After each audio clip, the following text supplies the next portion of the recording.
Светските лидери и други високи официјални лица зедоа учество во масовен солидарен марш во Париз во израз на почит за жртвите од минатонеделните терористички напади, што предизвикаа поддршка за слободата на печатот и најширока осуда на акциите на муслиманските екстремисти по нападите од 11 септември 2001.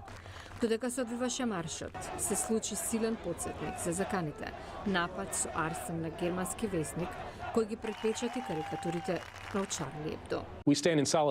Солидарни сме со французите. Американскиот генерален правобранител зборуваше од Париз. Иако нема никаква специфична и кредибилна закана на која можам да посочам, убеден сум дека светот се промени последниве години. Ние сме во војна со оние кои изведуваат тероризам и кои корумпираат исламската религија за оправдување на таквите акции. Спротивставувањето на насилничкиот тероризам ќе биде фокус на меѓународен самит во Вашингтон следниот месец. Во меѓувреме, Холдер вели дека американците треба да бидат предпазливи.